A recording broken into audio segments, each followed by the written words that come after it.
We generally collect about 9% based on what the ILOT ordinance says. The ILOT ordinance the bond ordinance and the ILOT ordinance allow us to go to 12%, but in order for us to go to 12%, there would be a substantial increase in utility rates that we certainly would not be recommending. And I don't think you would recommend that either. No, but there is room. Right, but this is the thing.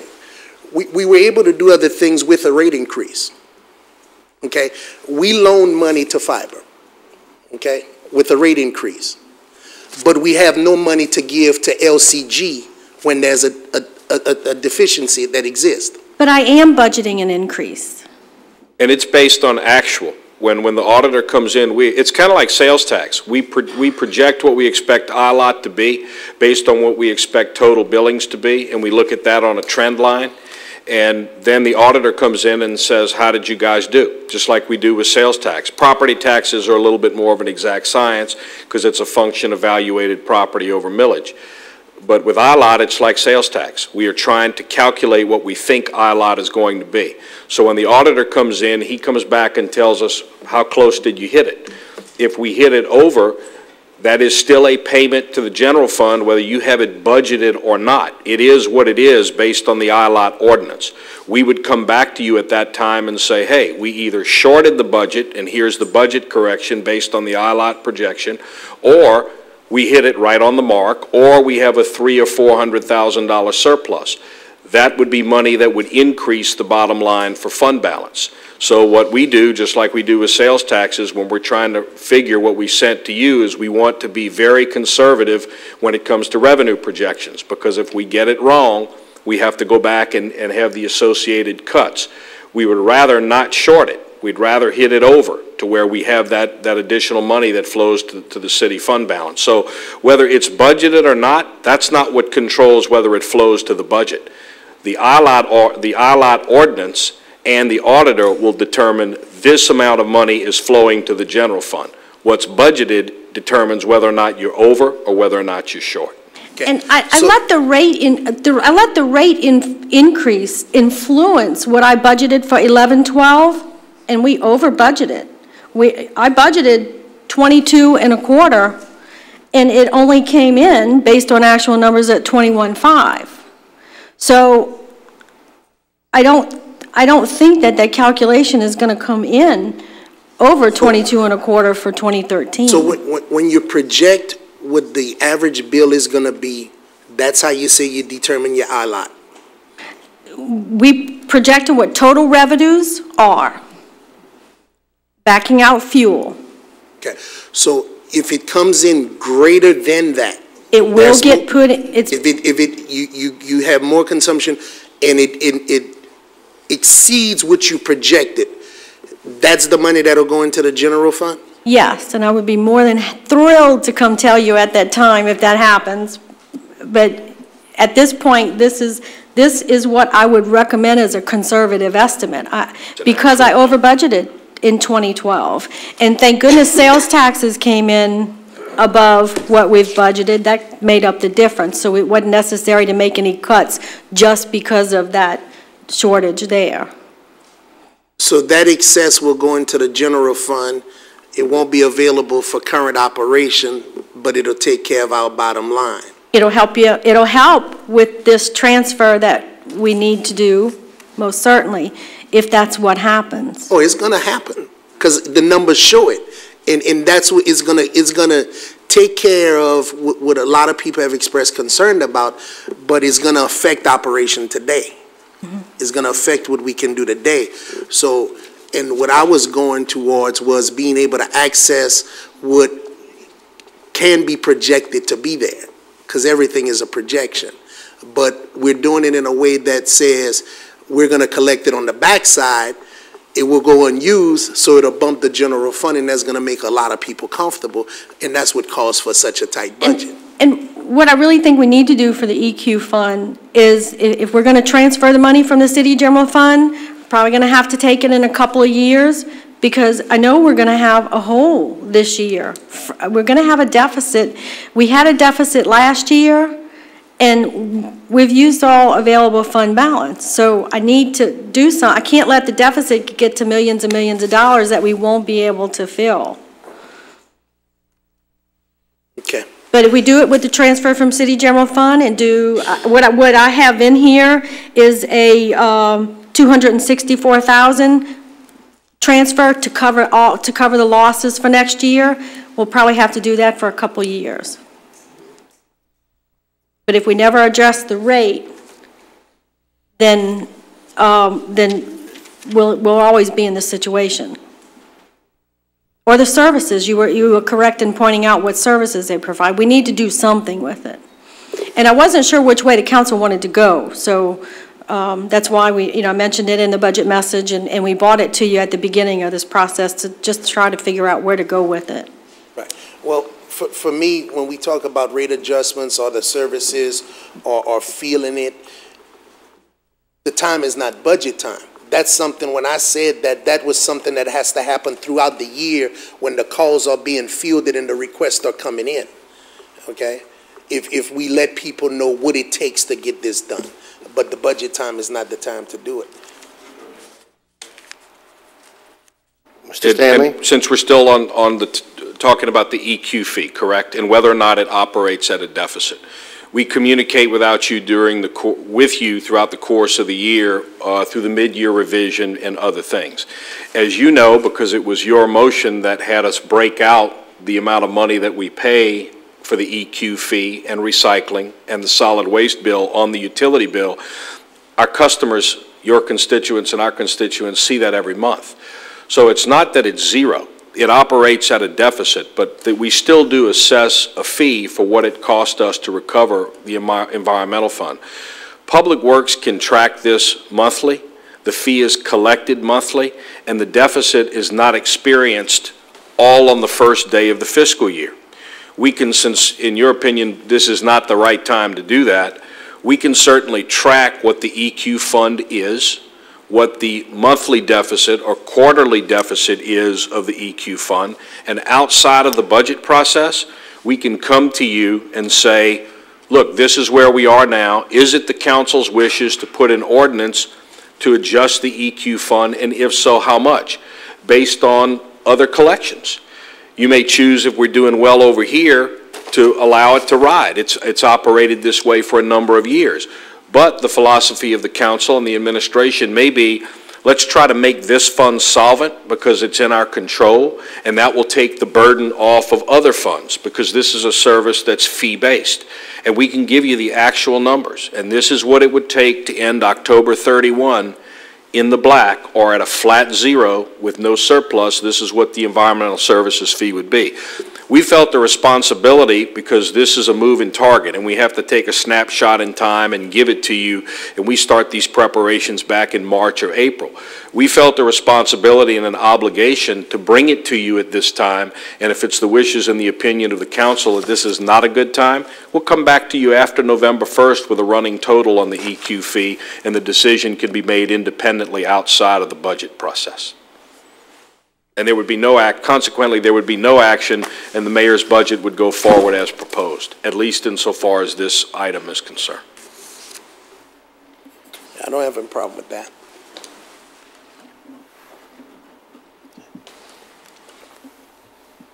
Is that all, Councilman Boudreaux? Yeah, I won't be offering any amendments on this item. Thank you, sir. Councilman Bertrand. If Mr. Boudreaux is not going to offer any amendments, then I have nothing more to add. That's what I wanted to discuss. We can take a look at this at a later date and have a better idea what our options are. Thank you, sir.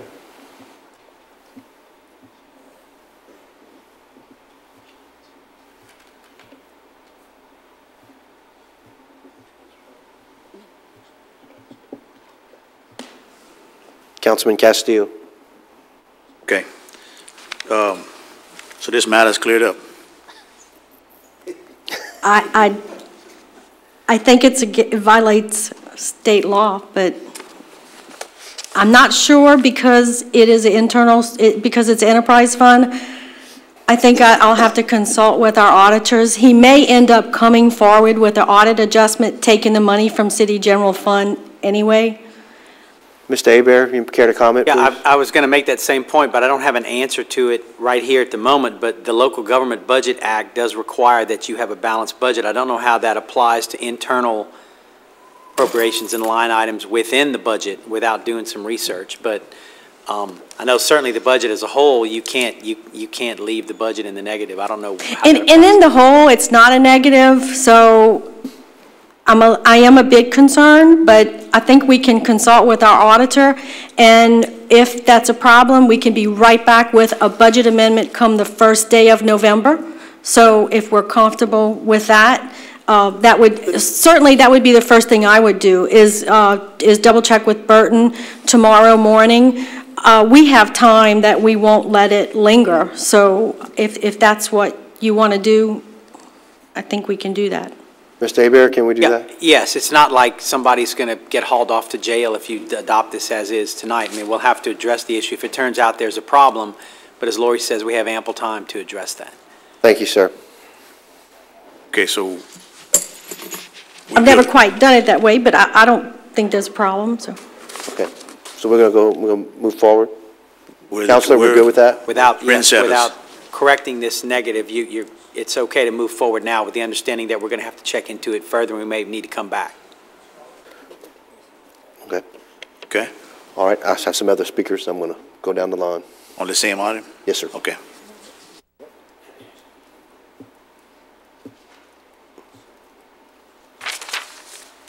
Councilman Bertrand? Yes, Mr. Stanley, will you put Mr. Stanley on? In our discussion, is this what you were talking about, is coming back November 1st? Well, yeah. To address this? Again, Mike's right, you don't deliberately budget a deficit, but this is a balanced budget. It's just that the whole is plugged with money from the general fund. The question is whether or not you want to plug it with an increase in the environmental services fee, or whether you want to plug it with the whole from the general fund. If Lori says it requires an amendment to plug it with the whole from the general fund, or plug whatever deficit is there, you should do that by amendment tonight. That way we don't have to come back and the fund is balanced. It's just balanced with a general fund subsidy. Lori, am I reading it right? Is it Yes, sir, and let me say that $206,000? you won't be increasing the budget, because what you're doing is you're increasing a transfer in and a transfer out, so the net effect is zero. You're not increasing the budget. It's just, You're decreasing fund balance, you're increasing the use of fund balance, and you're providing an additional revenue to the Environmental Services Fund. And you're doing it without a rate increase to the ratepayers. and that's just for the operational losses of next year. The operational losses of this year, I think our auditor is probably going to address when in his audit. I'm not sure that we're able to do anything with it now because the whole year has passed. And this is one that you can fix because it's a service. It's fee-based.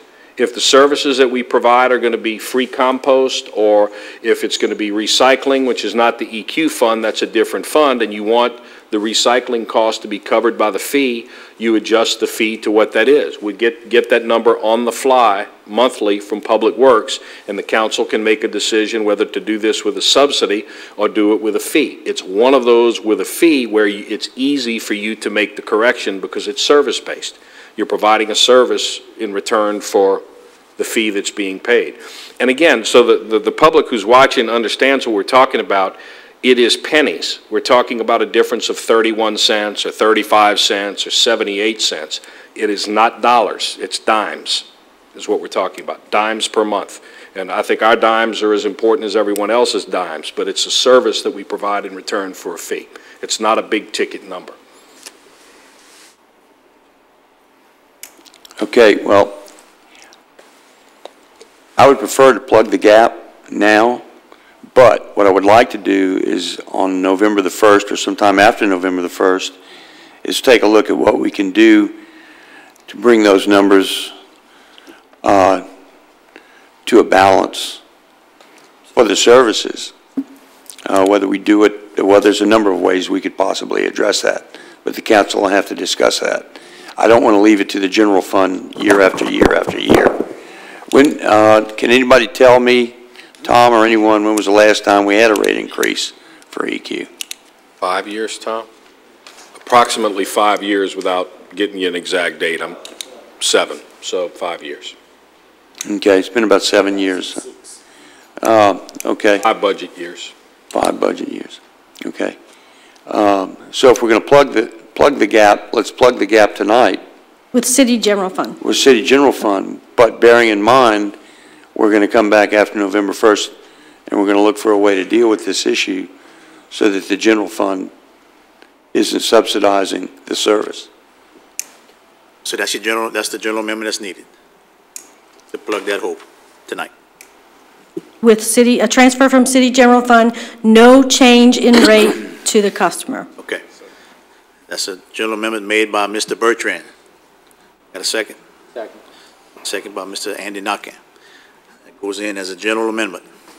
We have to see if anyone wants to object. Okay? Any objections? Yep. It goes in as a general amendment. Thank you. That's all I have, Mr. Chair. Thank you.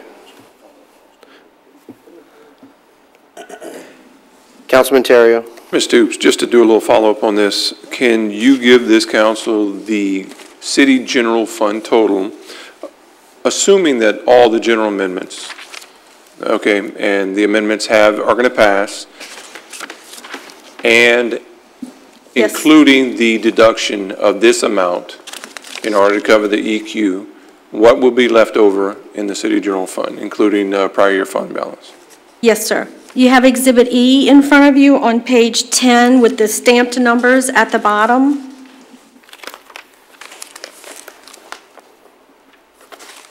Under the column proposed 1213, we are estimating that the city general fund, you can see we have $10,148,000. That's fund balance. We were going to try to keep about 9 million as we had, remember we discussed increasing the emergency reserve right. to be about 10%. So we have 1,148,000 that we can take this 268 from and still have the 10% in the city general fund. Okay. And if the auditor requires us to fill the hole in the 2012 audit year, I think there will be enough funding available in there also. Well, and that's a good point you're making here in that this shows not only the council but the public that even though this is still filled by the city general fund, that you still have these available funds left over, and you're still meeting the emergency reserve fund that you wish. Right. Okay, very good. Thank you. That's all I have. But I think, once we use it, we won't have it for next year. So I think we can Right. address this later. But it will need to be addressed. Yes, ma'am. Thank you. Thank you. We'll now move to action needed. Item number 2, District Court. Councilman Boudreaux. Lori, on this one, I think it was a matter of determining whether you wanted to take this out of operation or capital, and it could be capital. This was cleanup. We talked about it, but we never actually made the motion to make it a general amendment. Okay. And it definitely is capital, so it's just taking that money out of operations and putting it into capital. Okay. I'll make that a general amendment at this time. Councilman Boudreaux makes a general amendment to move it to capital. We need a second? Second by Mr. Kevin Nakam. Anyone object to the general amendment? This will be moved to a general amendment.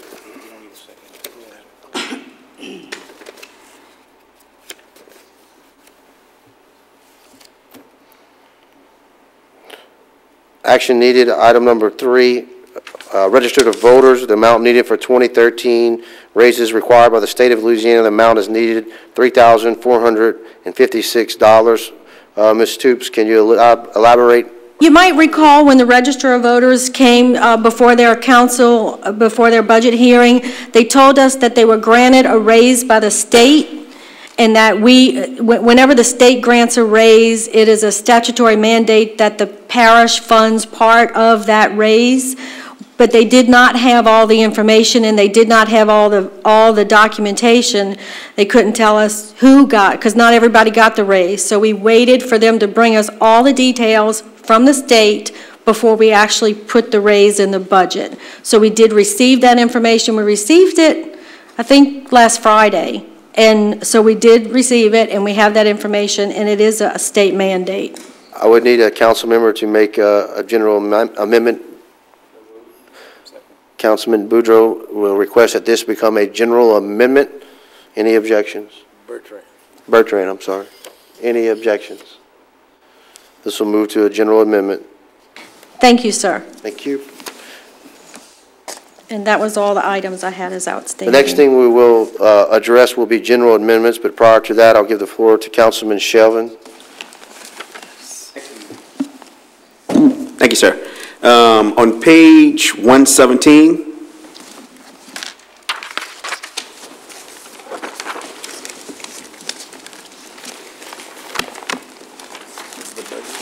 yeah, on the budget, I'm sorry.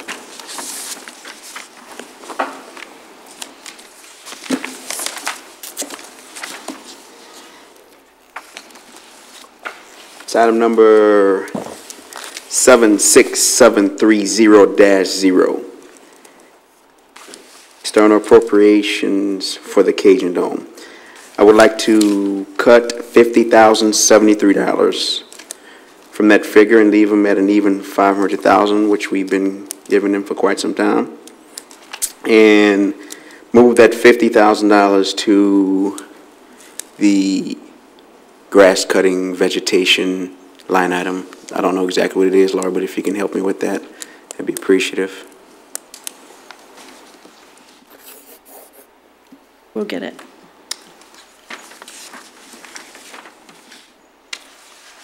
Mr. Castile needs to get hot. Mr. Castile? That'd be on the general amendment number 5. You'd be adding the $50,073 to that item in the Public Works. It is on, what? Parish, we want city. I'll read it.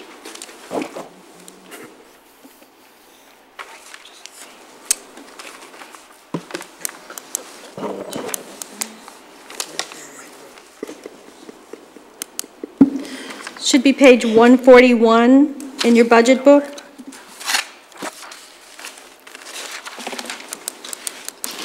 And it's account number 70990, page 141, interstate grass cut.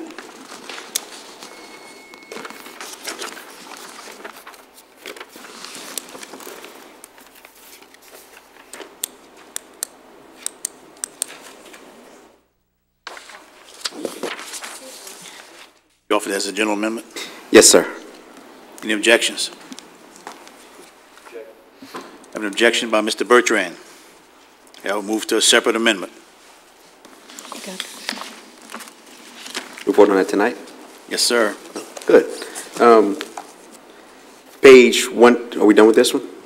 Yes. Page 121.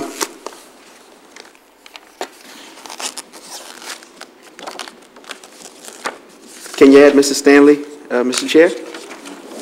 Mr. Stanley, your mic is hot. Page 121 on 57200-0, governmental relations. Who was doing it prior to the current company? Adams and Reese. Adams and Reese. And as I appreciated, they weren't doing a whole lot, or were they doing? And The office that we were used at that time was based in Washington, D.C., Right. and it was a different time, as you know. Those Right. were in the years subsequent to the storms, and we felt we needed more of a local focus, and the P-Card Group is doing that for us now. Okay. And the P-Card Group, they are doing not just federal, but also local stuff as well? They are, and the mayor may want to weigh in on this as well. I just want to, it's not officially. We kind of get them by default. You know, we have somebody else doing local, Baton Rouge, but Right. because they do work both, and obviously they're friends and residents of this community, we should kind of get 2 for 1. Right, right. I agree, and I know the firm that currently handles our local, but I didn't see them in the budget. I don't know where is that, Laurie? That don't make sense. Haney and Associates, where are they in? It's another governmental relations company, Haney and Yes, Associates? they may be in the LUS budget as well, because they do a lot of work for LUS. So Okay. it may be a shared budgetary line item. Okay, okay, because I want to propose to move that 42.2 to Haney and Associates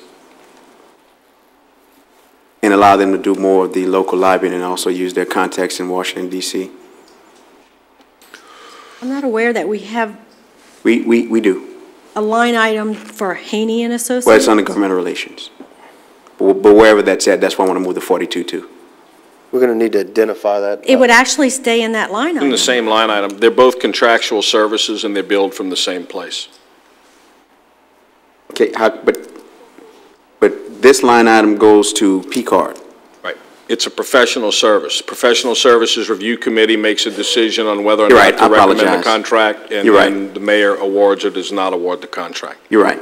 You're absolutely right. So it stays there. I apologize. Contract for the P-card group expires on, it will expire shortly, and we are waiting to determine whether or not funding will be Right. provided by the council. If funding is provided by the council, then we would propose to renew that contract. Okay, I'd like to cut the 42.2 out of the budget. So you want to cut the 42.2 completely out of the budget? Yes. And you're offering that as a general amendment. Yes, sir. Any objections? Objected by Mr. Bertrand. Mr. Bertrand objects. That will go as a separate amendment.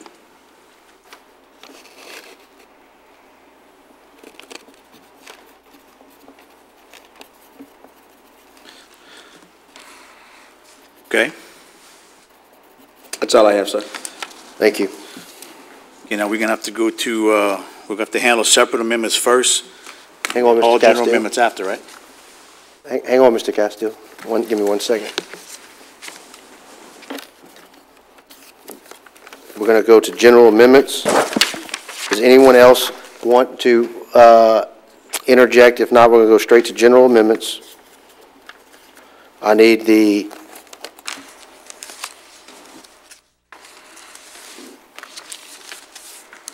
Mr. Shelvin as chair of LPUA. A motion and a second to approve the general amendments. Okay, thank you, sir. Motion and a second from LPUA member, please. So moved. Got a motion by Mr. Boudreaux and a second by Mr. Andy Nakane. Any discussion by any LPUA members on general amendments? I do not see any. No blue cards? No, Any? Okay. not on the general amendments, on the ordinance as amended, I do have. Okay, but none on general. Okay. Can you call for the vote, please, Ann? District 3? Yes. District 4? Yes. District 5? I'm sorry, District 6? Yes. District 7? Yes. District 8? Yes. Approved.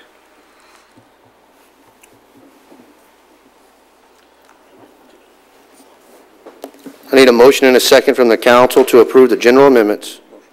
Have a motion by Councilman Terrio. Have a second by Councilman Nakane.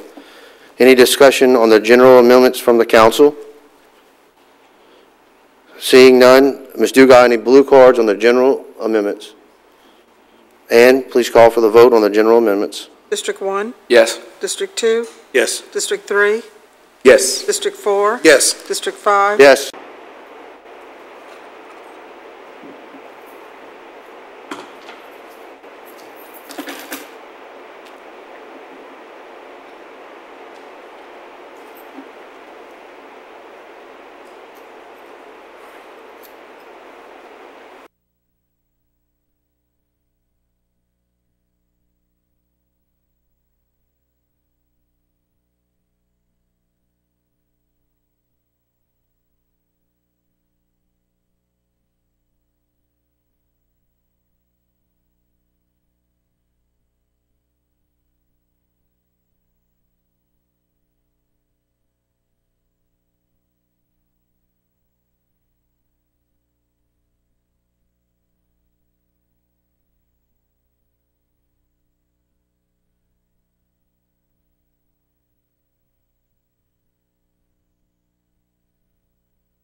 I'd like to call the meeting to order. The invocation will be by Councilman Kevin Narcan. The pledge will be by Councilman Patan. We, the members of the Lafayette City Parish Council, having been chosen to represent the people of this locality, beg of Thee, Almighty God, to enlighten our minds so that our work will be just and fair in all things. Give us the courage and strength to fulfill our duties according to the laws of the land, and in so doing, fulfilling also Thy holy will on earth and in heaven. Through Christ our Lord. Amen. I pledge allegiance to the flag of the United States of America and to the republic for which it stands, one nation, under God, indivisible, with liberty and justice for all.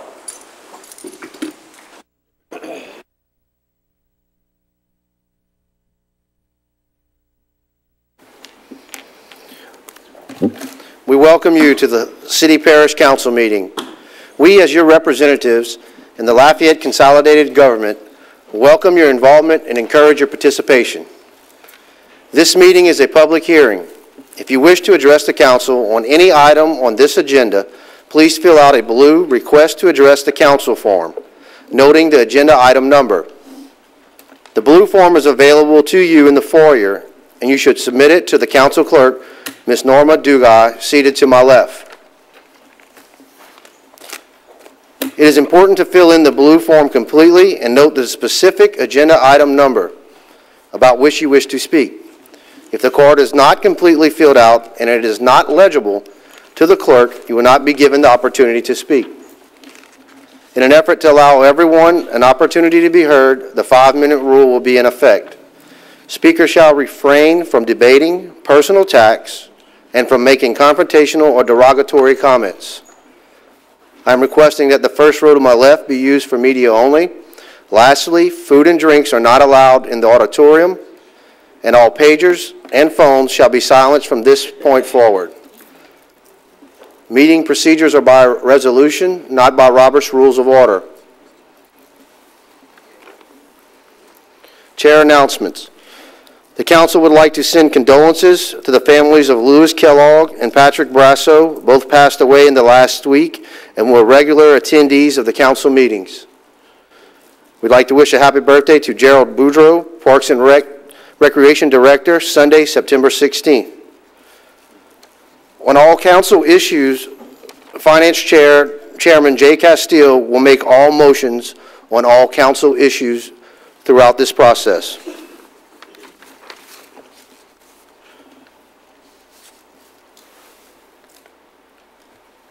Councilman Kevin Narcan. All right. Yes, I'd just like to make an announcement that for my constituents and my fellow council members here that I will be out next Tuesday, September 18th. My father, as many of you know, has been battling pancreas cancer for close to 9 months now, has gotten a breakthrough where we're going to have a surgery at MD Anderson next Tuesday morning to remove some lymph nodes. So would ask for your prayers and support and make sure everything turns out okay, and just let you know that to the public that I'll be out next Tuesday and hope to return to the following council meeting. Thank you, guys. Thank you, and our prayers will be with you and your family. Councilman Shelvin. At what point in time, if we have any additions or subtractions to the budget, do we make that? Sir.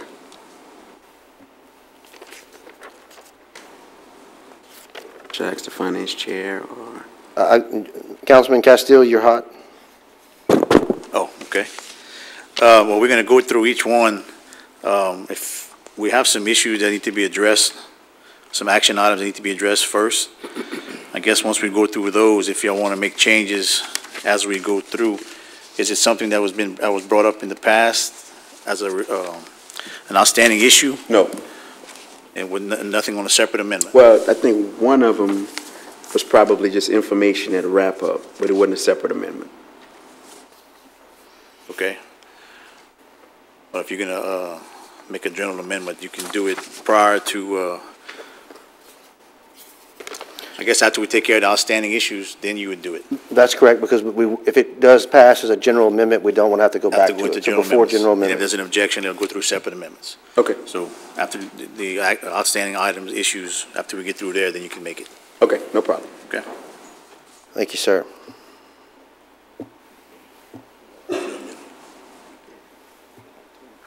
Any other council discussion?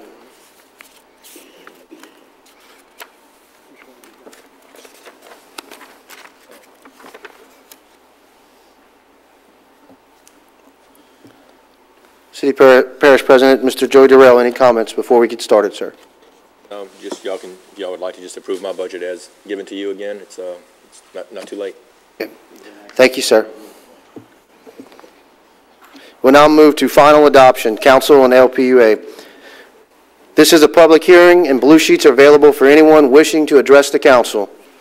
And please read the ordinance.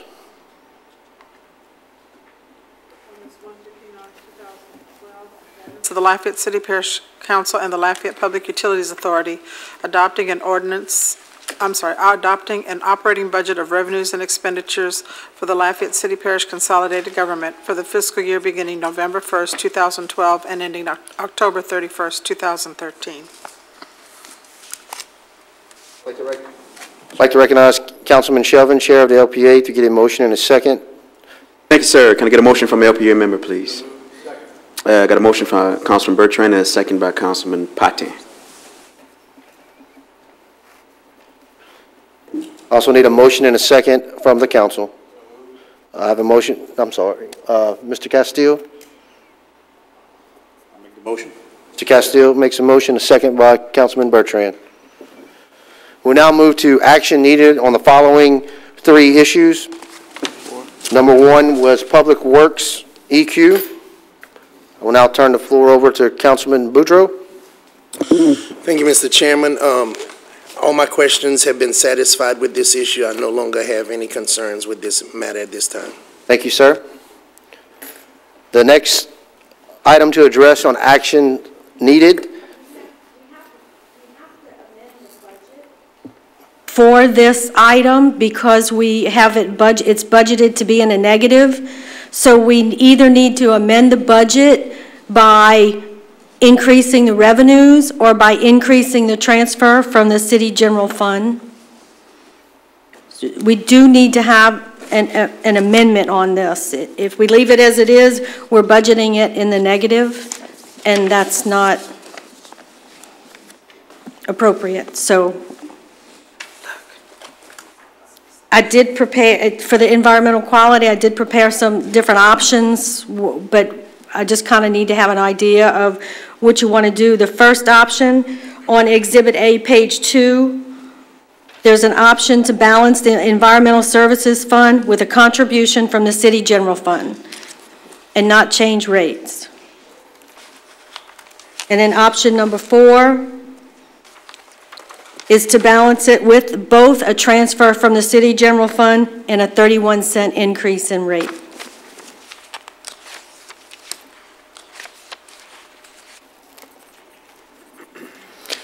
Can you please repeat both of them again, Ms. Toops? Option number, it's listed as item number 3, but it would be the first option is to fill the deficit with a transfer from the City General Fund.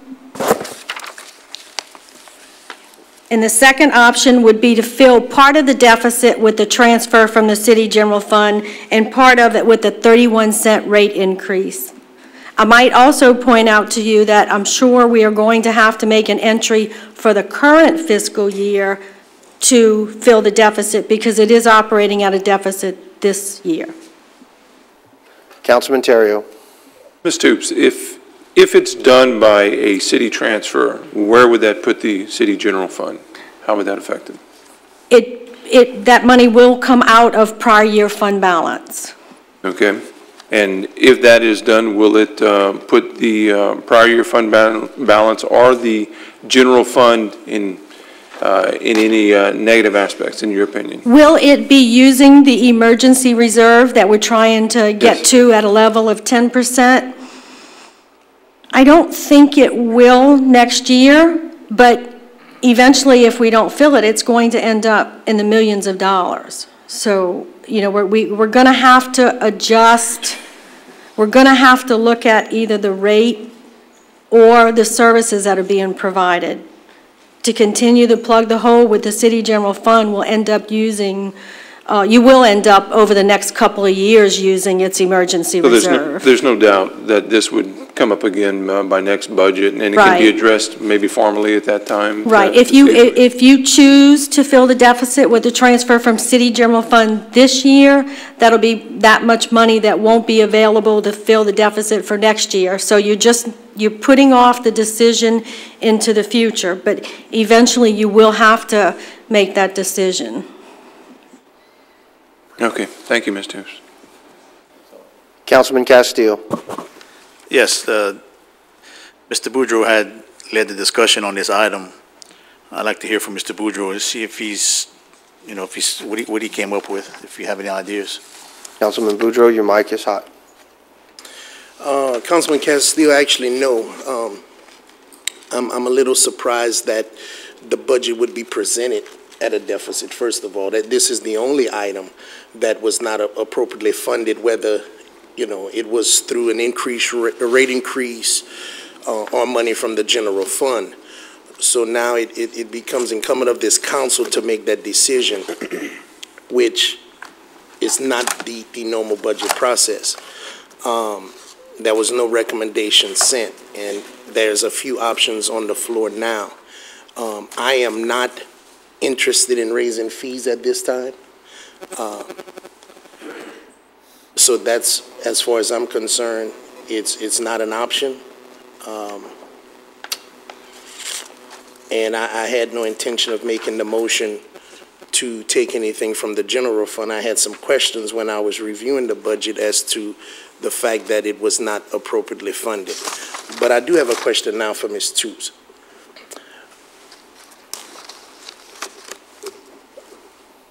Where do we stand on ILOT at this time from LUS? As far as what was presented in the budget, the actual calculation for this year, the actual calculation for this year ended up being short a couple of $100,000. So it didn't cover the amount that we thought we were going to receive. In the current budget year? Right, right. But then sales taxes came in a little bit over, so that kind of offset it. Okay. Now, in the auditor's report, where we are at right now, that it seems like we're collecting just about in every area 2 times what we've collected in the previous year. I'm As far sorry. as the revenue that's being generated in the area of electric, water, and sewer, the increase is shown. We got the report when we did the audit that they gave us a report for 2009, 2010, and 2011. And as of 2011, in just about every area, we have doubled the revenue per household. I'm not sure what you're looking at because I'm not aware of any revenue items that have doubled. Brandon, hand this to her to give her a peek. That's the auditor's report. Okay. So you're saying we have a shortfall, or we're collecting more money. And of course, obviously, we've done other things. So my question is. Are you looking at the bottom line that you have highlighted? Yeah. Okay. Yeah. If you see what happened in 2009, we were at a deficit. 2010, we were at a deficit. 2011, we were at a surplus of almost 2 times of our previous year deficit. In our collections per household.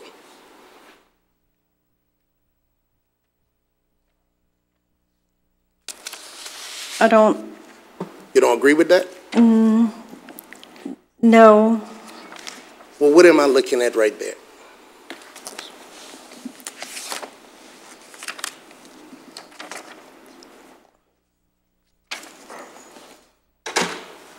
In years 2009 and 10, and for several years before that, we were losing money per month per customer. And in 2011, it came to an operating income of $11. But then you have your capital outlay and your depreciation and all, so that $11 That's all in there. is used. Yeah. I see the depreciation, the ILOT, everything was calculated in there. But not capital outlay. Not for any. I don't have it in front of, but I know it covered a lot of stuff. Yeah. But it's, I see a significant increase in what we've been able to collect is what I'm saying. Yeah, so. And we've been, look, check this out. We have been able to do the loan. We increased the rates, okay? We've done the loan, okay? We're moving employees into LUS out of fiber. So we're doing some things where, as I appreciate the establishment of LUS, and one of the greatest benefits of it was to be the big brother to the entire government. That's how we viewed it. So I'm asking you, we looking for revenue sources. So my question to you was, what is our status of ILOT You're wanting to see if there's a compared to like consideration, 09? Yeah. if there's a consideration that there can be a possible increase there to cover some of these shortfalls. That's what I'm getting Okay, to. I understand now. I'm sorry that Oh, I no, didn't. we good, I didn't but that's all I understand. had to go off of. ILOT has, if you're wanting to know what has ILOT done, because you're familiar with the numbers and you realize that if this goes up, ILOT goes up also. And you are correct. If you look at the pro forma, in year 2010, 2011, ILOT was 19 million. And it has gone up. We are projecting it to be 22 million for next year. So we are projecting an increase. Yes, sir. But we was at 22 million last year. No. We were for this year, current year? 11-12. 11-12, it was projected at 22.25, and actual right now we at 21.596 for 11-12. So that's where we were last year. So going forward to 12-13, we also projecting it at the same thing we projected it last year. Okay. But what I'm saying is that we projected 2012 to be 22.25, but it wasn't. It came in around 21.5. Okay. And that's not going to change for the remainder of the year. That's what, I took actual and I projected it out to what I thought the year would end. So that's about what it's going to be. So it is increasing. You are correct. Okay. But it's not going to double. Right. But these numbers were when we were operating at a deficit. Now we're operating at a surplus, as I understand the auditor's report, but the number here hasn't changed. That's where I'm at. Because the 11-12 numbers, like you said, they anticipated 22.25, but it came in at 21.5. It came in a little under what you projected.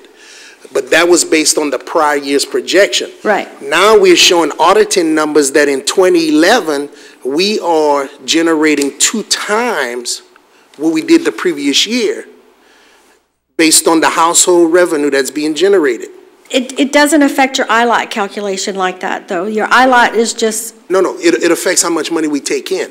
I'm just going off of the diagram that I have, but what I'm saying is that at the end of the day, we're taking in more. LUS. Right, and yes. that was how much they take in is what affects the ILOT.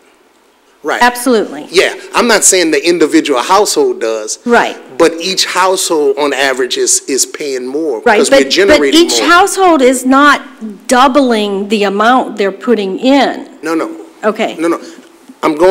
You see the calculation in front of us? Yes. It says household. I understand that that's an average of, right? Because what that showed me was how much we took in and how much it cost to operate, and then that bottom line becomes the revenue. Okay. ILOT has to do with the amount of the full bill that you pay. Mm-hmm. It does not have to do with the gain or the loss. Okay. And that $11 is the gain or the loss. Okay. So that you're not going to see a direct relationship in this $11 and ILOT. Where the relationship is going to be is in the amount of their total bill to ILOT. Okay, so let me ask you this. If we take in more money from LUS, if we generate more money, ILOT will not be affected by being able to collect more money? It is affected, and I am projecting it. This is the calculation based on the amount of revenue and the billing rates that's in the budget. Okay, but you see what I'm saying? You're saying that I budgeted 22.25 in 2011-12.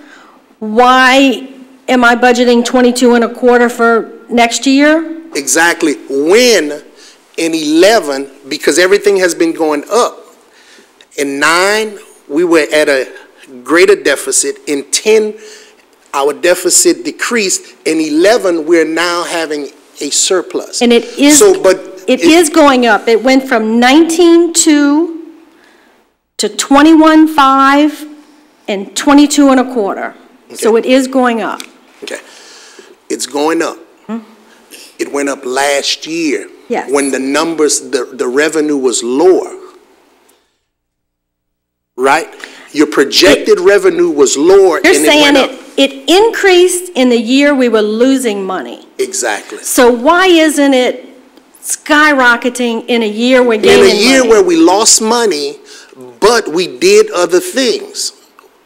Okay. Okay? Because so now we have more. Because ILOT. The contribution doesn't change. ILOT, you have your total bill you pay.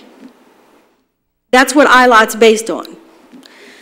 This gain or losing money is the total bill you pay less all the expenses associated with that bill, net gain or loss. The net gain or loss doesn't affect the ILOT. The ILOT is in the total bill you pay. So if the total bill you pay goes up 2% or 3%, ILOT is more than likely going to go up 2 to 3%, depending upon if that's related to fuel. The fuel factor, which you have no control of, gets backed out of the ILOT calculation. So I understand where you're coming from, and it might appear that this should affect ILOT even more, but it won't. The fuel is in there. Yes. Depreciation is in there. Yes. The only thing you said that's not in there is capital. Yes. Okay, but the fuel is not in ILOT. The fuel is not in ILOT. See, you're comparing apples and oranges, because in the ILOT calculation we back out the fuel. So I understand that, but we're taking in more. Yes. The way I've understood in lieu of taxes is that when you're taking in more, you will see an increase. You will. We are doubling. And I'm budgeting an increase. It's just not the increase that you think you would see because of you looking at this calculation. Okay. It's a different type of calculation. Let me do this. What you budgeted for 12-13 was based on what happened in 11-12? It's based on what's going on right now, yeah. Okay. So what you budgeted in 11-12 was based on what went on in 10-11. Mm-hmm. Okay. In 10-11, we were losing money, and I got a figure that's exact to 12-13 when we're gaining 2 times more than we lost with no change in the ILOT. But ILOT is not based on whether you are losing money or whether you are gaining money. ILOT is based on the total amount of the bill that goes to the customer, period. It doesn't matter what fuel cost. It doesn't matter if we had to build a new plant. It doesn't matter if we had to double employee salaries. ILOT is based on the total amount of the bill you paid less fuel. Fuel has no factor in ILOT. Gain or loss has, you take the revenue that comes in from the customer, you subtract fuel. Fuel is definitely a part of gain or loss. You back out salaries. So you're not looking at a set of numbers that's used when we're calculating ILOT.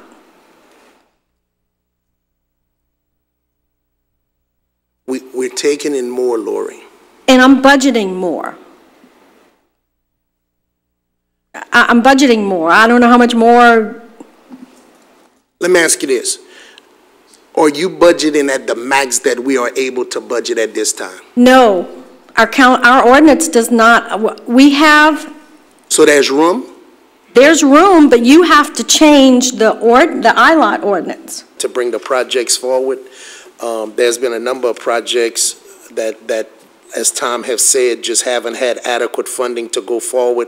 And I know where there are houses being threatened and businesses being threatened, and some roadways go underwater as well.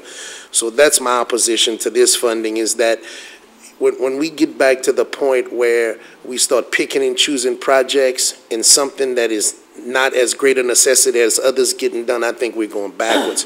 And I would like to take the drainage program, authorize Public Works to look at every canal in the parish, look at every drainage situation in the parish, and prioritize where we need to be and appropriate funding accordingly. And I'll be willing to accept wherever the projects in my area fall.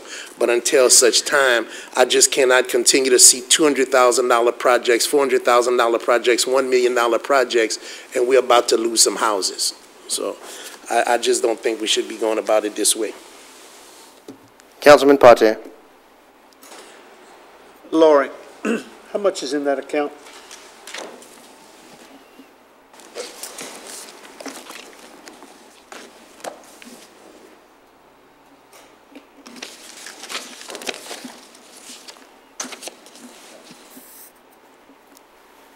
$1,200,000, $1,600,000? $1,200,000, $1,600,000, something like in that neighborhood? $1.6 million. $1,600,000. Mr. Carroll, traditionally, what did you draw on that account for?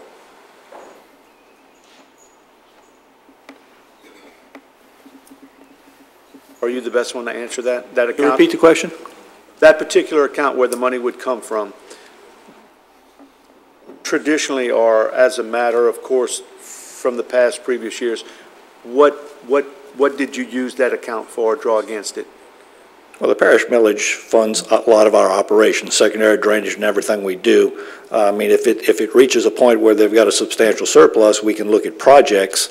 But at this point, you know, there again, we've got numerous needs throughout the parish. Like I said, I can point out every district and pick a project that's not yet funded. But it's basically funding our operations, and anything left over could fund projects. Have you ever used it to fund specific project before? There probably have been projects in the past that have been funded out of this, yes.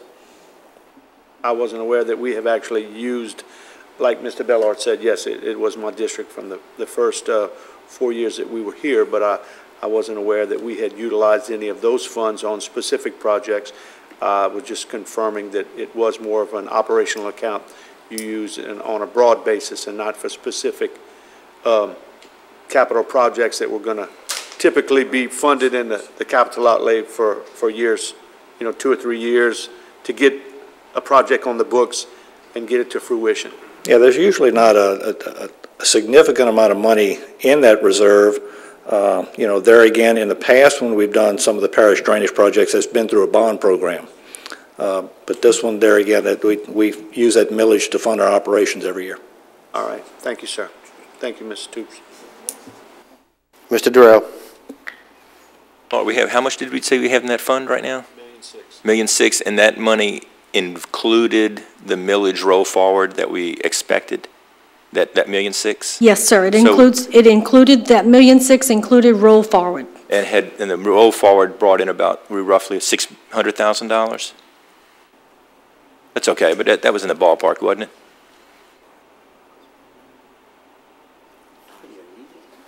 The roll forward for the parish drainage, about 300. 300. Okay.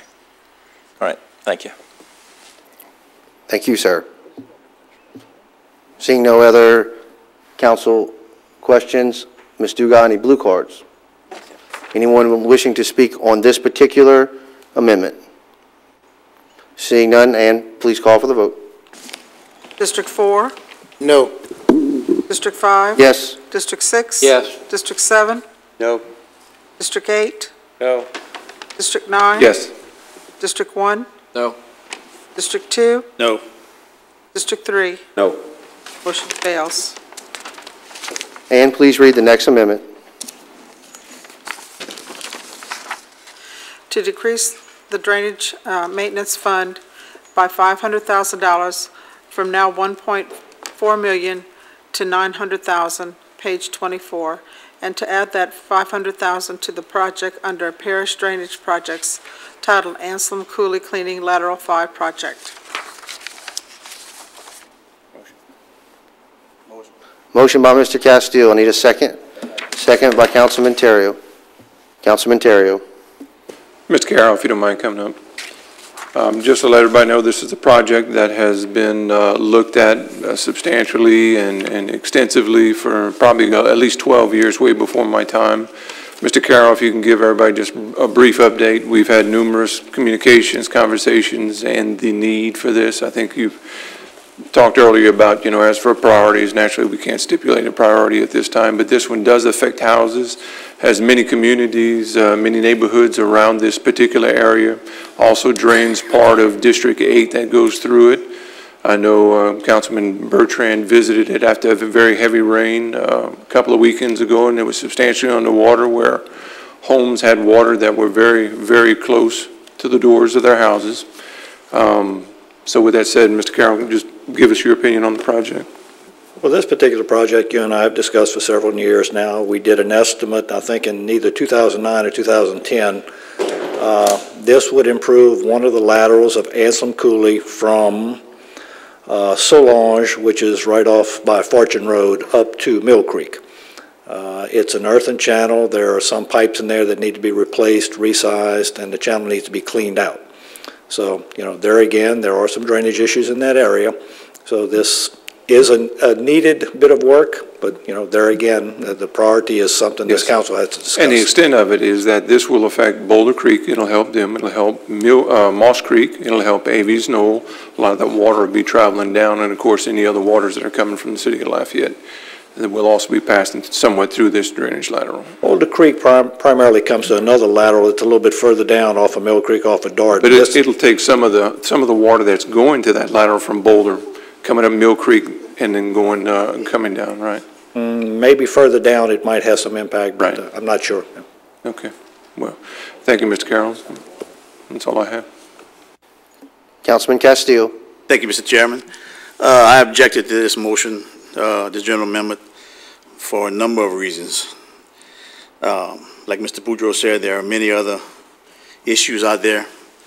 I know in Districts 1 and 2 and 4, there's a large watershed that drains into Cooley Bend, Cooley Mean, and Cooley Oticon. And these are big projects. This fund, like you talked about, is for smaller projects, things that we can take care of. There's ways of going about getting money for these large projects, and it takes time. So, I'm not going to support this amendment. I'm having a hard time with a couple of these issues here. Mr. Terrio, you're taking $500,000 out of this drainage fund for this project, and then the week later you will go ahead and you vote against the roll forward to fund this project. I don't understand that. That it doesn't register to me. It's like a politician voting against a pay raise, then all of a sudden turns around and takes a check. I disagree with that. That's not how you do business here. That's not right. To me, that's a little hypocritical if you ask me. There's a process we follow when we want large projects to put on the books. There's cooperation between Public Works, administration, and this council, and there's ways to do things. And you haven't done that. It's just that simple. It hasn't been done. I got a project, Cooley Mean. I've had neighborhoods, not almost flood all the way down. I had one neighborhood, I think it's got 60 houses in it. Everyone took on water, every single one. So Cooley Mean is a major project to me and should come before Anselm Cooley. So at this time, I'm not going to support this amendment until you can find better ways of funding your projects. Thank you, Mr. Chairman. Thank you, sir. Seeing no other council discussion, Ms. Dugani, blue cards. Anyone in the public wish to speak on this particular amendment? Seeing none, and call for the vote. District 5? Yes. District 6? Yes. District 7? No. District 8? No. District 9? Yes. District 1? No. District 2? Absolutely not. District 3? No. District 4? No. Motion fails. We will now move to amendment number 5. This was previously done this afternoon by Councilman Shelvin. It was objected on by Councilman Bertrand. Councilman Shelvin, I'm going to put you on because I don't have any language since this was done tonight. Thank you, Councilman Bertrand. We're on the Cajun Dome, reducing the 50,000. Okay, gentlemen, my rationale behind removing the 50,000 and moving it over to the Interstate 10 vegetation budget is because, number one, the $200,000 is needed. I got text messages today from a couple of my constituents that were riding at the intersection of I-10 and University, and the grass has gotten so high to where they couldn't even see oncoming cars when they were exiting. It's very bad. It's definitely needed.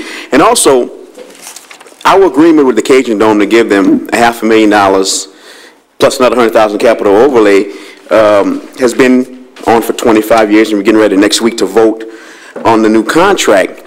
And, you know, it's quite flabbergasting to me that we would increase our obligation to the Cajun Dome when we can barely meet our budgets with LCG. So that doesn't make any sense, gentlemen. I mean, we can't give our employees a pay raise.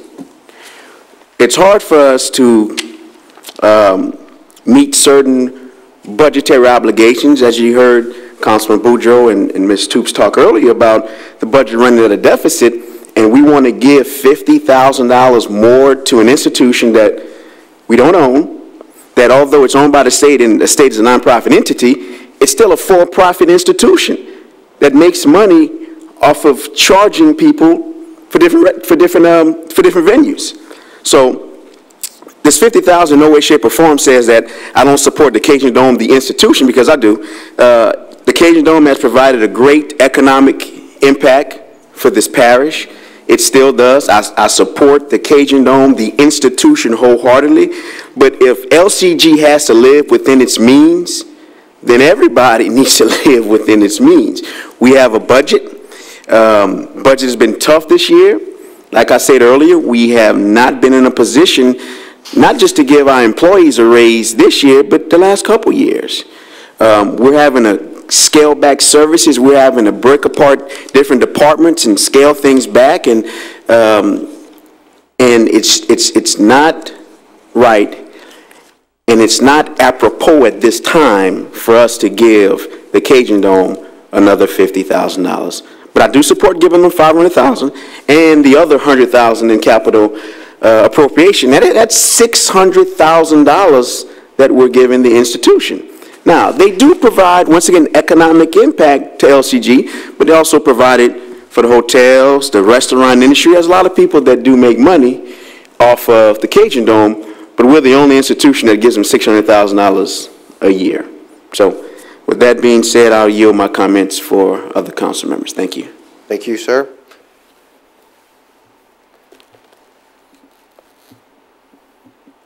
Councilman Bertrand.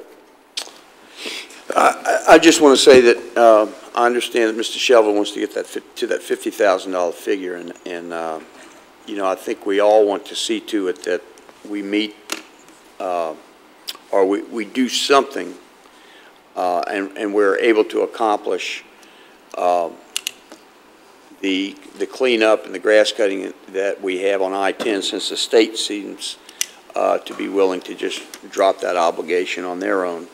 I think we have some other opportunities, and we'll have some other opportunities without dropping this $50,000 from the Cajun Dome budget. So bearing that in mind, I'm going to not support this. Councilman Boudreaux. Greg, could you come up for a second, please?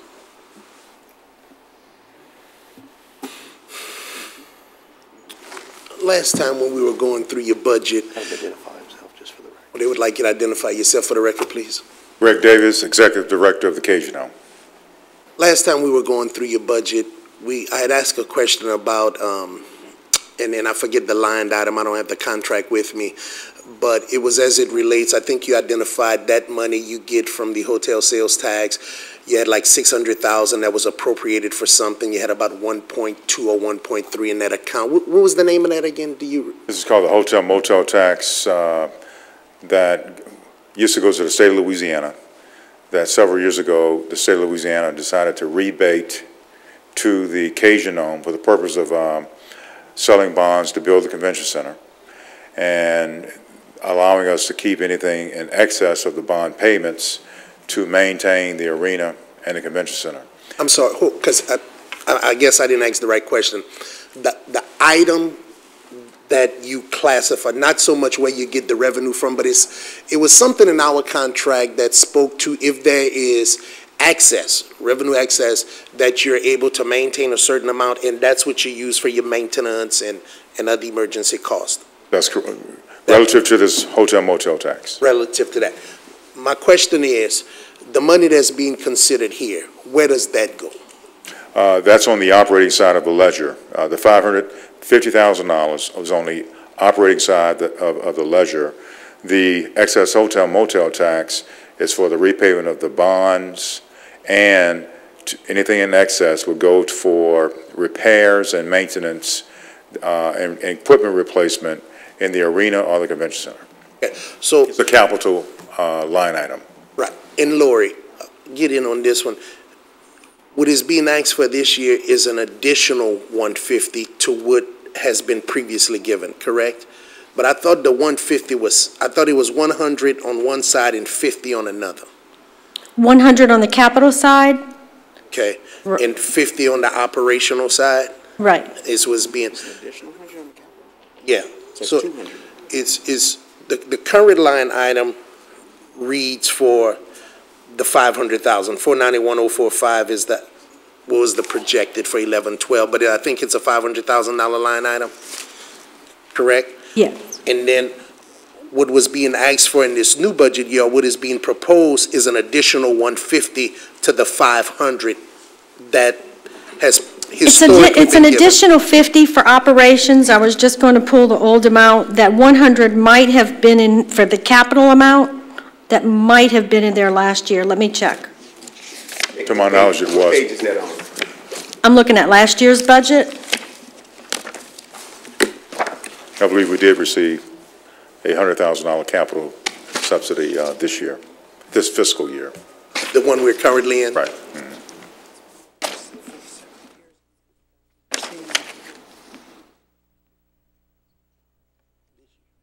Being proposed, but she checking to see what it was last year. There was $100,000 in last year's budget. I'm sorry, in 2012 budget. So that 100 that's in 2012 is there's no increase in the amount he's requesting for capital.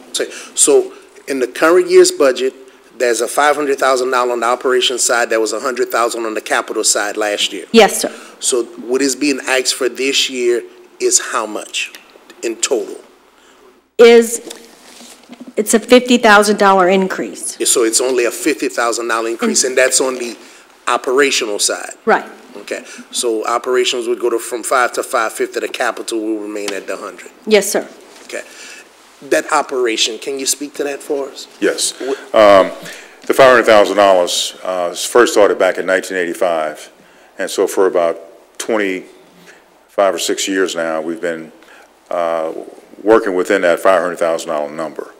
Over the past 25, 26 years, we've had a substantial increase in what it now costs to maintain both the arena and the convention center in terms of regular, ordinary, year-to-year maintenance. I'm not talking about capital outlays. I'm talking about what is required to maintain these facilities. It has everything to do with the fact that they're, especially the arena, is a 26-year-old facility now. There are lots of things in it that require a lot more maintenance in order for those things to work.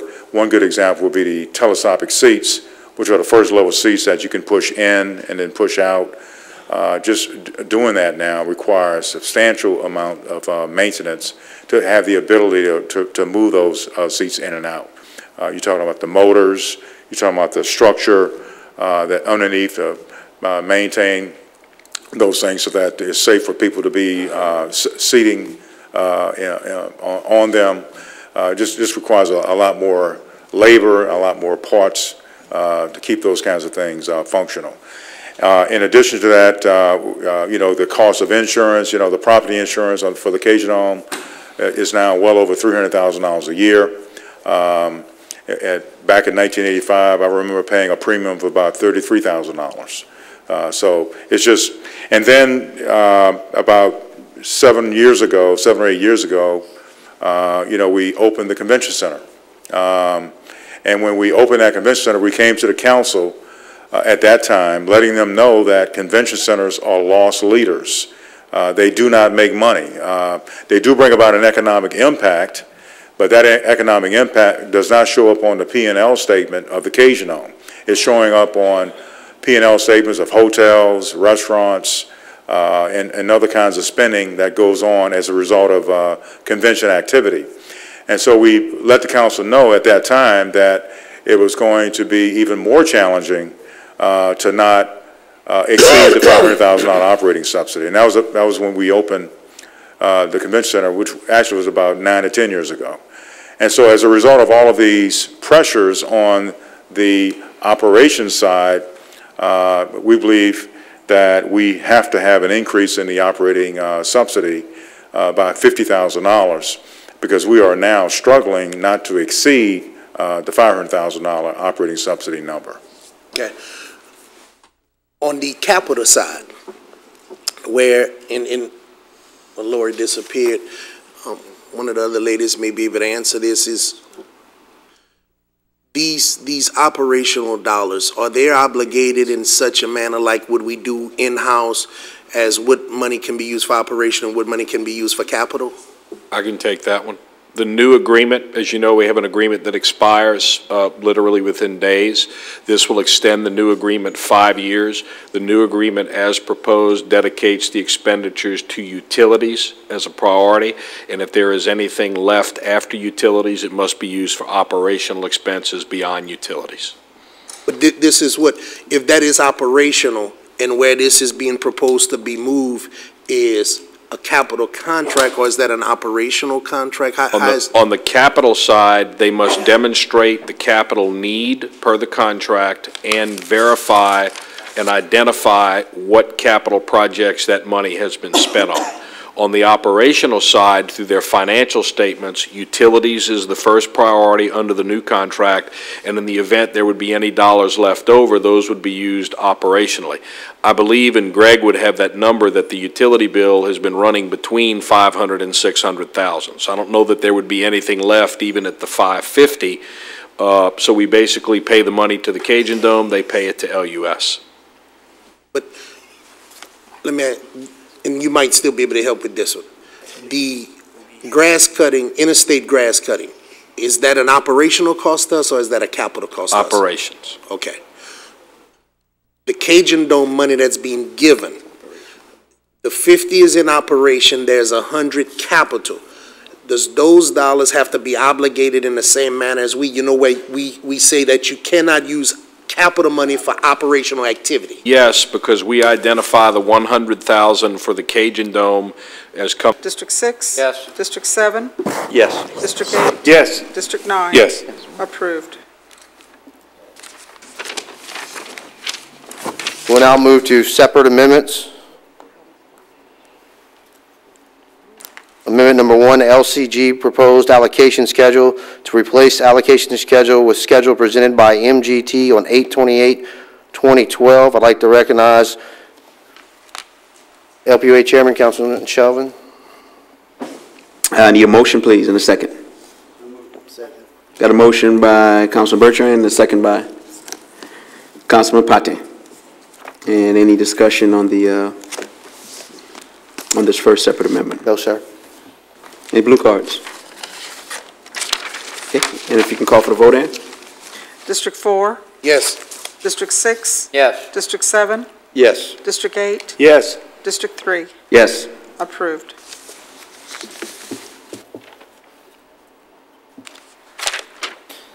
I need a motion and a second from the council. A motion by Councilman Boudreaux, a second by Councilman Bertrand. Any discussion from the council? Councilman Terrio. In dealing with the allocations, what I want to stipulate is that there are a number of the allocations, cost allocations, that I agree with. There are a number of them I do not. I think some of the population totals could have been adjusted in a different manner in which they should. So with that said, that is the reason why I'm not supporting the overall cost allocation. There are a number of different line items that it's applied to, and although there are different cost allocation methods that can be used and are used in this particular instance, I do not agree with them, so I don't support it. That's all I have. Thank you. Mr. Durrell. Mr. Terrio, could you give us some examples of some of those and maybe what you would suggest otherwise? You got me on. In reference to which line items you're talking about? Ones you disagree with and you'd like to see different, and maybe I would assume that means you have another way of doing it that you might want to suggest. Well, some of those, one we talked about was Public Works was one area where a good option would be to actually go through each one of the invoices and see what services should actually be billed to, I think we've had this discussion, be billed to the unincorporated by going through that route. Any private sector business that you go through, they will bill you for the services performed. And I know there's a lot of paperwork, but any business normally does that.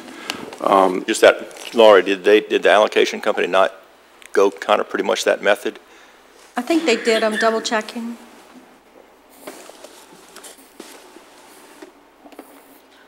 There's different variations in Public Works on that. Each division is different. Yes. Yeah, they did And were handled differently. Depending on the line item is what it was. Just to let the public know, the population model, which is what I am talking about, basically goes 54% city and 46 parish.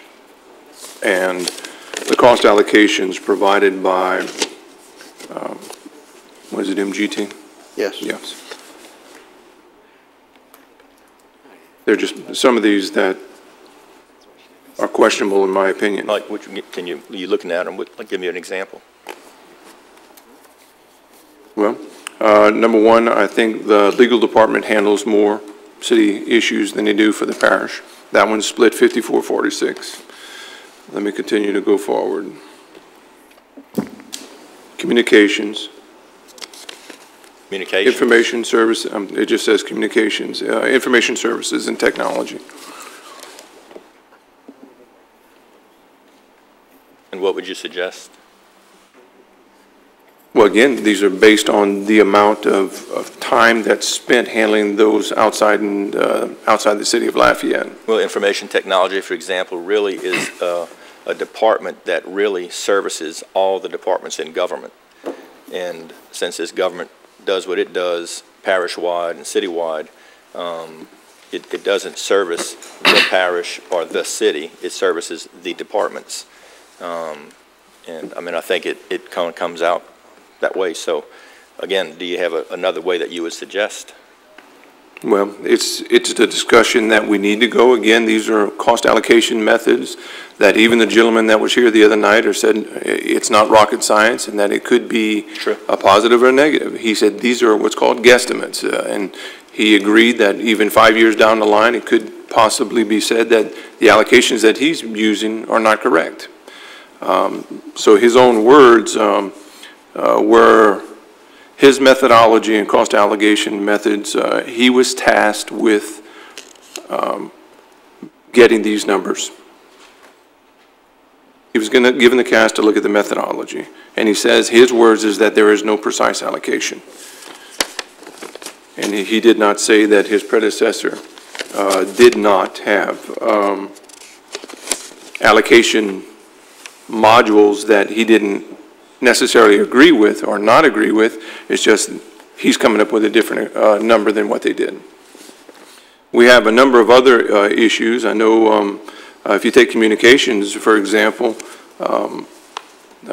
We have documentation that recently shows that even the PSC says that Maximus, who handled communications allocation schedules, did them absolutely correct, or did them correctly. So with this, I mean, going from, again, and I think Mr. Boudreaux mentioned one thing, the council office for sure, that should be split, the 5-4, which is the 54-46. I'm behind that 100% because you got 5 city and 4 unincorporated. That's a given. But a number of these, I think we need to spend a little more time looking at them and actually looking at hard data before we go through, because here it's an all or none, basically, from what I'm understanding. Am I correct? Oh, no, not at all. I mean, it wasn't, you know, as we said from the beginning, you've talked a lot about the 54-46%. That was the starting point. And as you said, it makes sense for the council because of, not because of the 5-4 split, but because they actually represent the people of Lafayette Parish. Yes. And it is a 54-46 population breakdown. So it's an easy, logical way to get there. My office is the same way. There's no other really way to allocate my office and my expenses. And so everything else, pretty much from that point on, was looked at individually, even within Public Works and Laurie's office, I mean, division by division, and whether they put more time into the city or more time, and they came up with the, again, exactly right. I mean, unless we start, and we're going to have to start looking at some kind of direct billing, because otherwise we haven't really corrected the problem that we're dealing with right now. We're going to have to find a way that we either assign people to work in the unincorporated area and they get paid from the parish side of government, because until we do something very specific like that, it is going to be a best guesstimate, but you've got to get it as scientific and as logical as you possibly can. And I think the company did a really tremendous job on getting as accurate as they could with the information that we have available to them and to us. And again, it's like I said from the beginning, I'm wide open to a more logical, any suggestions or process, but you know, it's got to be logical, and it's got to be a formula. It's got to be something that makes sense going forward. And I think what they've come up with is pretty much that. While the numbers may change, the basic formulation will probably remain about the same. Are these numbers that can be, if it's voted on now by this council, budget-wise, these numbers cannot be changed for the whole year? Am I correct? Well, we need to know what finances we have to start the activity of this government for next year. So can you change it 3 times next year? I don't know how we would be able to operate. We would, not knowing where this was going to be, I would say we'd have to really streamline all operations until a decision was made. And I don't think you want us to go forward next year not doing anything. Certainly, any particular line items, and I'm glad that the consultant did it the way he did it. He put the method of analysis for each one, right, so it can be tweaked and changed and constantly improved. This is certainly different. This has nothing to do, zero, to do with the communications allocation that you spoke of in the Public Service Commission. That is the allocation based on the quantity of the service floor in LUS, how many people are there for fiber, and how many people are there for utilities. This is a city-parish split and has nothing to do with that. So certainly, all the Public Service Commission rules will continue to be followed there. But this can be changed, and they did change some of the Public Works things. But, you know, I think you're always going to see the Public Director's Office done by population for the Public Works Director. Okay.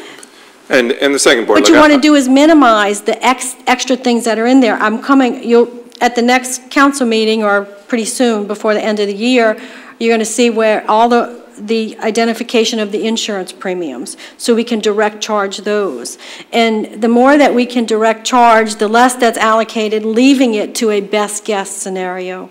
And by all means, let's make sure that everybody understands, by no means am I saying that we should not be paying something we do not owe. The unincorporated shouldn't. Absolutely, if it's amount that's owed, they should be paying it. The unincorporated should. It's a complex issue. There are some things on the cost allocation side, you know, I see that I'm not too much in agreement with. We've had a lot of discussions, and we're not going to do it, about the actual population, which if you subtract out all the municipalities, it's actually 3664. instead of including the people in the unincorporated that are in the other municipalities that the city doesn't service. So, anyway, this is a process we're going to have to look at. I always agree that we need to try to be most cost-effective and efficient in what we do. Always look for better ways to operate and make it more efficiently. There's just a couple of allocations, a number of them in here that I question, and I think Mr. Durrell's right that the issue about trying to find a medium to an agreement here it's going to be difficult. But yet, here we're going to vote on this, and it's going to pass regardless. So that puts us in an interesting situation. Well, I think the only reason it's going to pass regardless, William, is because nobody's come up with a better way of doing it. And I think to answer your question, it wouldn't make sense probably, as Laurie pointed out, to change this 2 or 3 times over the year, but it would make a lot of sense to continue the conversation. And maybe if you've come up with something or somebody else has come up with something that points out a glaring defect in what we've done, of course, if it was outrageous, then you would probably address it during the year. But otherwise, you start having the conversation and looking at those tweaks that we can make in time for the budget next year. And if you don't mind, I would ask that you guys please start keeping the documentation, because I'm sure some of the council members are going to be requesting that in order to. Well, you know, and the problem with that is you're in a budget year where we're not filling positions, and you're asking people like the finance department to do more work than they've normally done, or the IT department to do things that they don't have the tools to do it with. So it's, you know, we want accuracy is what we want. So we will do the best we can with what we have to work with. Yeah. Well, that's all I have for now. Thank you. Thank you.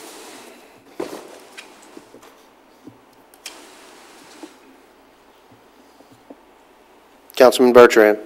I was just going to add that I think what the allocation company has provided us is very good.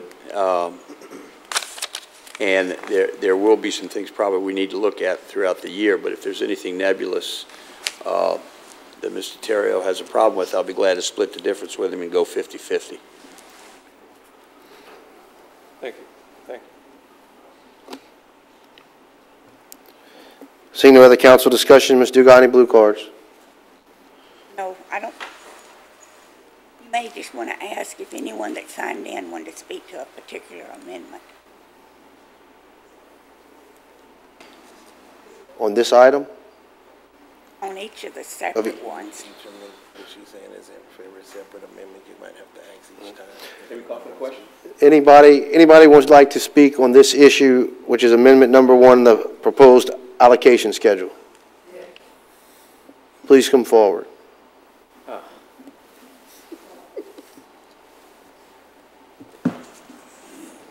Thank you again for allowing me to speak on the public's interest, non-incorporated area. I wanted to speak on this whole budget issue, but mainly about the allocations and the way they're being done. It seems to be a problem that's come up because someone in their wisdom has chosen to switch the way we do it. I don't have a problem paying my fair share. I want anybody and everybody to know that. But I do believe we should have an accurate way to figure out what the cost is, what the true allocation is for the parish side and their costs. That's all I'm saying. That's what I disagree with this rush to a new deal and going in and put it in the budget this year and getting it passed before we actually had time to look at it, figure it out, and see what we could do to really truly get the true cost of the city back to them, true cost of the parish.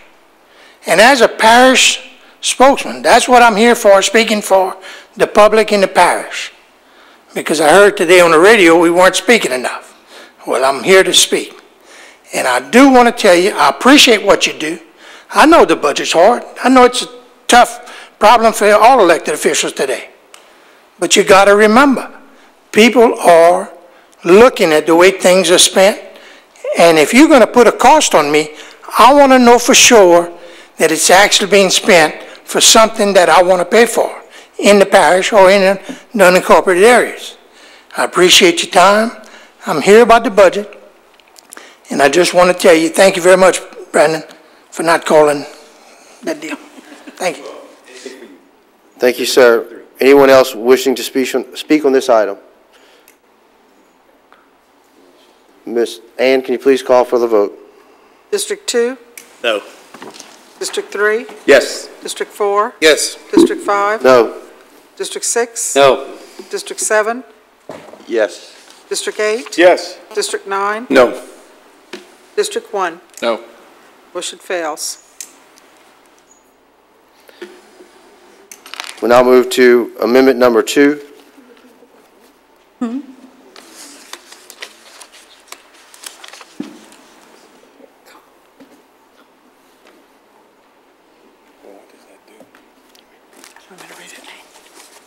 Amendment number 2, to reduce the contractual services line item in information services by $275,000, the amount needed for the AVL vehicle tracking program, and zero out funding for the following external appropriations: arts and culture grants, $59,906, Acadiana Arts Council, $285,000, Acadiana Symphony, $15,000, Boys and Girls Club, $5,000, Lafayette Community Health Care, $5,000, Lafayette Mardi Gras Association, $7,500, Social Services Grants, $218,538, Festivals Internationale, $72,000, Festivals Acadienne Creole, $5,000, and place the total amount of $947,944 into the new account line item titled Reserve Fireman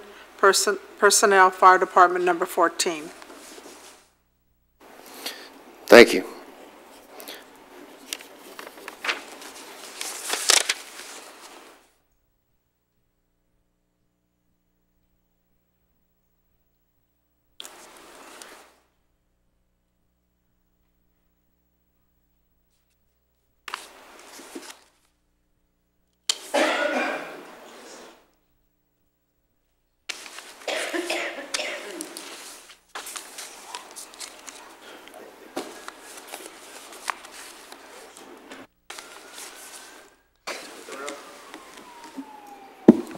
Well, I got to tell you, I don't know if y'all were, maybe I was sleeping at the wheel, but did they just vote down the allocation schedule? They voted down replacing what was in the proposed budget with the completed one from the consultant. What you have just passed is what I sent down, which was an inaccurate allocation and much more harmful to the parish side of government, because what I sent down was basically a 46% split across the board, with the expectation of having an allocation company come in here and do an accurate allocation. So, sheesh. I can give you one example. What was proposed for my office was 5446. That's what you just voted for. What the consultant proposed for my office was 8713. Okay, thank you. We're now still on amendment number 2.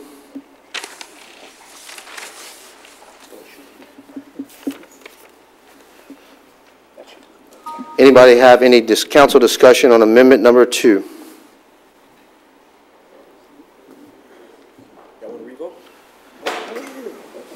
Seeing none, Ms. Dugas, any blue cards? No, we need what, LPUA first? No, not a. Well, hang on. Council. This council. I need a motion and a second.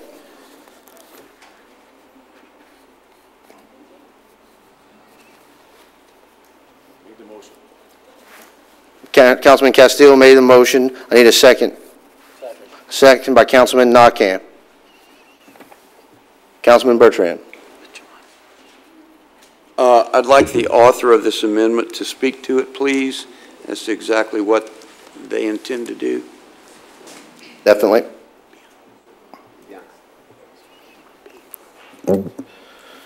I'll be very brief.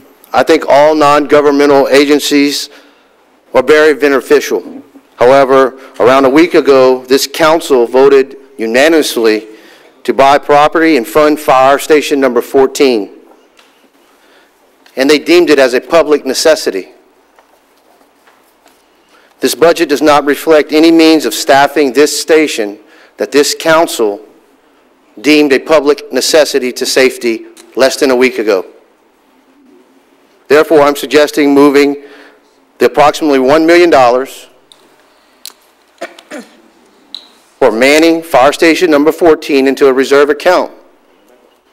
This is probably not enough money for the entire manning of the station. However, it's a start. Thank you.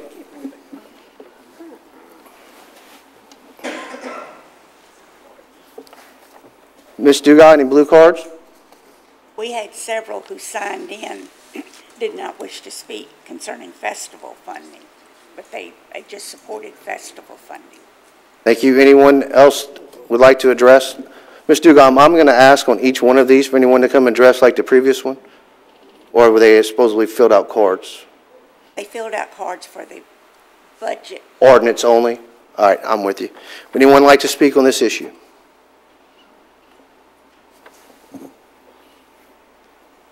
Mr. Durrell.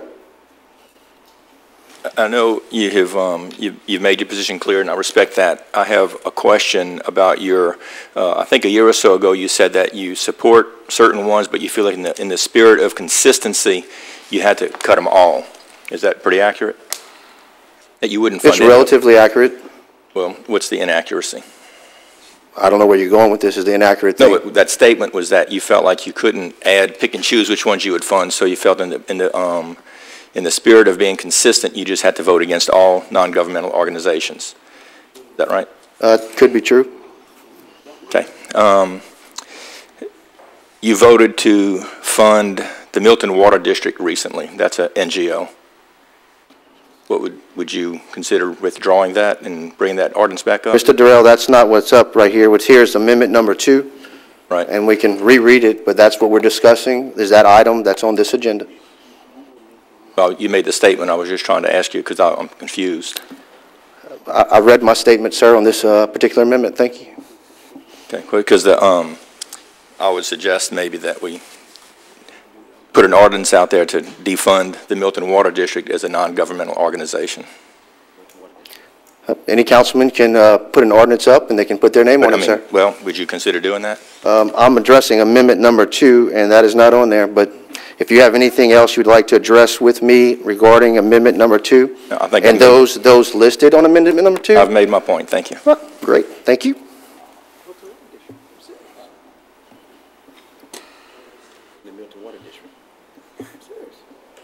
And please call for the vote. District 3? No. District 4? No. District 5? Yes. District 6? Yes. District 7? No. District 8? No. District 9? Yes. District 1? No. District 2? No. Motion fails. And let's please move to amendment number 3.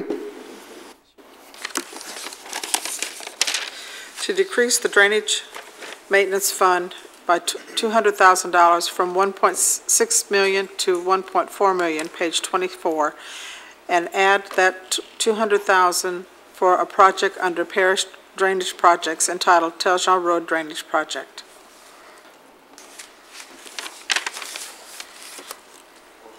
A motion by Councilman Castillo.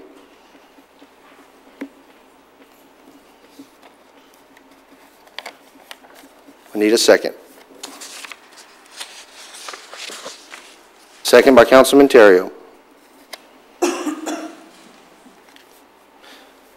This drainage project was previously in Councilman Keith Potan's district. It is now in District 5. Basically, the $200,000, the whole entire project is going to cost at least $1 million according to Public Works. This is just for the design phase and preliminary right-of-way to deepen and widen. The road continuously floods. Councilman Patan has given me several pictures, and he has been out there. The downstream channel needs more than just cleaning out, and it's going to be a capital project. Obviously, the funding is not for the entire $1 million. It's just to start the preliminary right-of-way and design phase.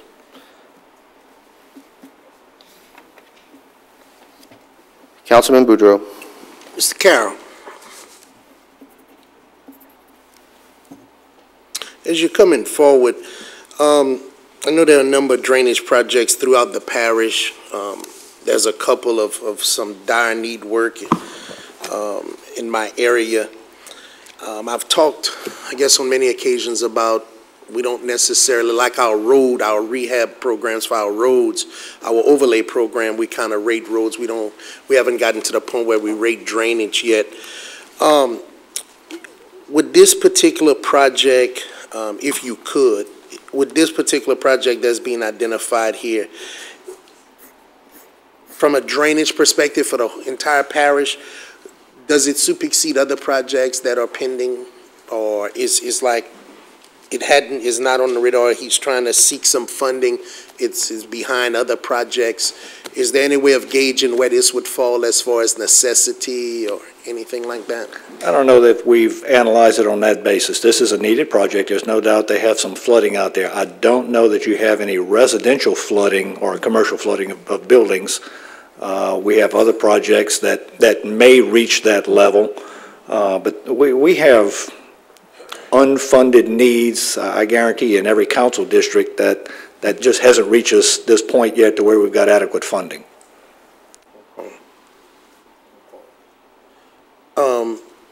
You said, and maybe I could ask Mr. Bellord, the pictures that you're seeing, this is just the road flooding or some buildings, houses, businesses the road, being threatened? they closed the road down because the water is over the road. Okay. All right, that's all the questions I have. Thank you, sir. Councilman Bertrand. Lori, where's the 200,000 coming from? If I remember correctly, this is coming from the parish general fund? For this project, it is coming from a parish fund that is funded from ad valorem taxes. So it's not the parish general fund, it's a special revenue fund for the drainage ad valorem tax. That's coming from the that drainage fund? Right. All right, thanks. And it's coming from fund balance. Councilman Boudreaux. So look, those dollars could be used within the city limits of Lafayette or anywhere in the parish of Lafayette? Yes, sir. Okay. Everyone pays that tax. Okay. Well, my opposition to this particular amendment is that I've always leaned on the Department